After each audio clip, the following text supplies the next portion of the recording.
This episode of CleaningBiz.tv is made possible by Dick Olick and his new book, The Do's and Don'ts of Contract Cleaning from One Who Did and Didn't. Whether you're thinking about entering the contract cleaning business, have a young company that may be struggling to get to the next level, or have a mature organization that may need to look at things in a different light, this book is for you. From naming your company to selling your company, this book covers all the bases. Coming up on today's show, phrases you can use to overcome objections when selling your cleaning service. I'm Jean Hansen, and this is a show that will help turn your vision into a successful cleaning business.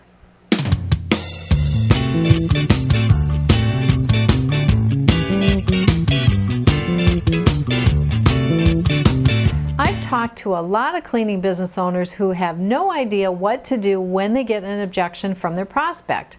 Their eyes get bigger, they start to stutter and stammer, and suddenly they've lost control of the conversation. And the sad part is the prospect knows what just happened, and they realize that they now have control and the cleaning company will probably do whatever it takes to get the sale. So what are some of the common objections that you'll face as a cleaning business owner? Here are some of the most common ones that you'll see. Your price is too high, your competitor is cheaper, I'm happy with my current cleaning service, I need to think it over, I'm just shopping around right now, I'll get back to you. I'll bet a lot of you have heard these objections before. I know I have. One time a prospect told Steve our price was too high, so here's how he handled it. He said something like, I can understand why you might feel that way, but I want to tell you about one of our clients that initially thought the same thing and then later realized that he was actually saving money by using our services. Okay, he did a couple of things here to turn this around. First, he said, I can understand why you might feel that way, which makes the prospect feel as if he really cares about his concern. Next, he started telling a story about another client. Nothing sells your service better than a satisfied client. So if you can get that client to write about what happened as a testimonial, well then you've got documentation to back up your story. So use client stories as much as you can to illustrate a point you're trying to make and to turn those objections around. Once you've done that, there should be nothing standing in their way from making a decision to go with your service. So how do you handle the objection about the fact that they're happy with their current cleaning service? Well, first, realize that if they're truly happy with their service, they wouldn't be talking to you. So it's up to you to dig deeper to find the real reason they're resisting making a change. So if they say they're happy with their current service, say, that's great. What do you like most about the service they provide? And then follow up with, what changes would you make to the current cleaning service if you could?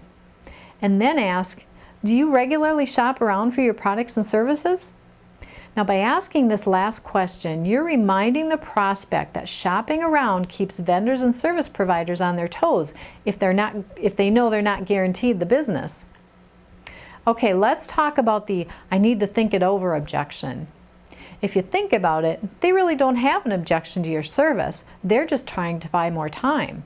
And chances are they won't buy from you if you let them go off and think about it.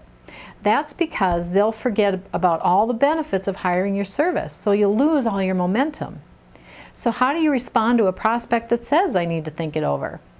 Well, say something like this. That makes a lot of sense. The cleaning service you partner with is important and you want to make sure your decision is the right one for your business. What factors are you going to consider as part of your decision? Now this strategy will get them to tell you exactly what issues remain unresolved. And one of two things are likely to happen. One is that the prospect will realize there's nothing else to think about. The second is that the prospect will raise new questions that you can address. Okay, so now that I've given you some examples, I want you to write down objections that you've gotten from prospects in the past. That way you can figure out how you're going to address those issues before they ever become an objection. Preparation and practice is really the key to overcoming objections. Unless you're a seasoned sales veteran, you'll likely be nervous when calling on prospects. But the more knowledge you gain about your business and the more you work on your sales skills and handling objections, the easier it'll get. Before you know it, you'll have a system down and you'll be getting as much business as you can handle. Okay, it's your turn. What are some of your most common objections? And what do you say to overcome them? Post your comments below the video at cleaningbiz.tv. That's it for today's show, and remember, everything you learned on today's show works, but if you want it to work for you, you have to take action.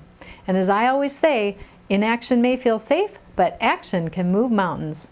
I'm Jean Hansen, and you can find me on Facebook, LinkedIn, and Twitter. Just look for the links at cleaningbiz.tv. See you next time.